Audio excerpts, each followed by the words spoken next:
BRS ప్రభుత్వంలో ఇప్పటి వరకు కొత్త రేషన్ కార్డులు రాలేదని బీజేపీ ముతోల్ అభ్యర్థి రామారావు పటేల్ విమర్శించారు.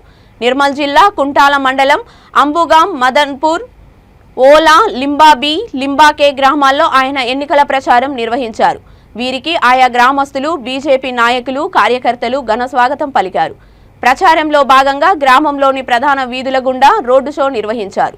ఈ సందర్భంగా రామారావు పటేల్ మాట్లాడుతూ ప్రతి గ్రామంలో డబుల్ బెడ్రూమ్ ఇండ్లు నిర్మిస్తానని హామీ ఇచ్చి ఇప్పటి వరకు ఏ ఒక్క గ్రామంలో డబుల్ బెడ్రూమ్ పూర్తి కాలేదని ఆయన ఆరోపించారు.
పెట్టమంటే సరే సరే అన్నం పెడతాను అన్నాడు. రాగానే అన్నాడు అన్నం తింటారంటే అన్నం తిన ఎంత మంది నా కోసం ఉన్నారు, అక్కలు అమ్మలు అందరు నా కోసం దారి కడుపు నిండిపోయింది, మొత్తం కడుపు నిండిపోయింది.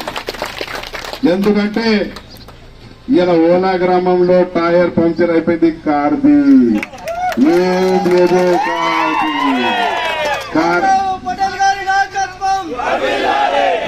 కార్ పంక్చర్ అయిపోయింది, టైర్ వెళ్ళిపోయింది.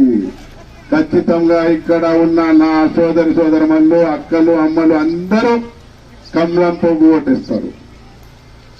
గత 10 సంవత్సరాల నుంచి మీరు చూస్తున్నారు మన రాష్ట్రంలో దొడ్డు ముఖ్యమంత్రి ఏం పేరు వాడిది, కేసీఆర్ అట, కేసీఆర్. తర్వాత ఇక్కడ మన